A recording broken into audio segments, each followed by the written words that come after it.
India 24 news express Marathi, आपली बातमी, आपला विश्वास, आपला आवाज।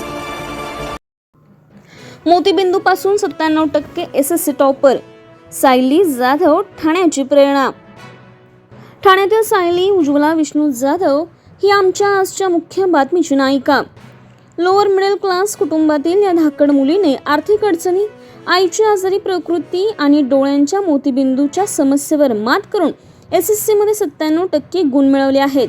हे केवळ तिचे यश नाही, तर तिच्या दत्तक वडिलांचेच डॉक्टर संदीप माने सरांच्या निस्वार्थी मार्गदर्शनाचे आणि शाळेतील शिक्षकांच्या पाठबळाचे परिणाम आहेत।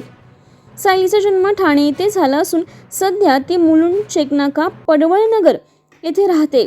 तिचे वडील कपड्यांच्या दुकानामध्ये सेल्समन आहेत। आई गृहिणी असून अल्सर आणि बीपीमुळे नेहमीच आजारी असते। स्वतःचे घर नव्हते, आजोबांनी दिलेले घर। लहानपणापासून आर्थिक तंगी आणि कुटुंबाचे कष्ट पाहून तिला मोठे होण्याची प्रेरणा मिळाली। जन्मजात डोळ्यांमध्ये मोतीबिंदू असल्याने शाळेत नीट फळा दिसत नव्हता, अभ्यासात अडचणी येत होत्या आणि ती एव्हरेज विद्यार्थिनी म्हणून ओळखली जायची। पहिलीमध्ये घरी सांगितल्यावर ऑपरेशन झालं, पण डाव्या डोळ्यातील दृष्टी अजूनही अंधुकच आहे।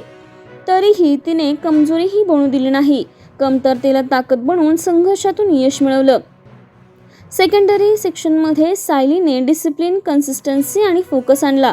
एव्हरेज विद्यार्थिनीपासून शाळेतील टॉपर्स पर्यंतचा प्रवास केला। शेठ BM पडवाल विद्यालयाच्या शिक्षकांनी आणि स्टाफने तिच्यावर विश्वास ठेवला, मोटिवेट केलं। विशेषतः डॉक्टर संदीप माने सर हे तिच्यासाठी वडील, आई आणि गुरु ठरले।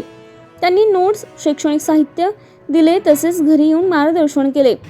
वकिली शिक्षण सुरू असताना देखील वेळात वेळ काढून सरांनी तिला वैयक्तिक मार्गदर्शन सुद्धा केले।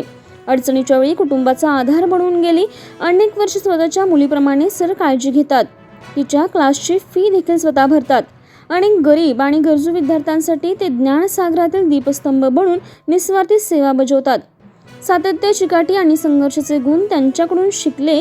सायलीच्या शाळा शेठ BM पडवळ विद्यालयाचे विद्यार्थी उत्साहात कार्यक्रम सादर करताना एसएससी मध्ये 97% गुण मिळवून सायलीने आई वडिलांचे, शिक्षकांचे कष्ट फळदायी केले।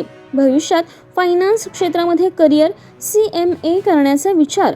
पैशांची किंमत जवळून पाहिल्याने हे क्षेत्र आवडते, तसेच कुटुंबाची स्थिती बदलायची आहे अशी इच्छा सायलीने व्यक्त केली।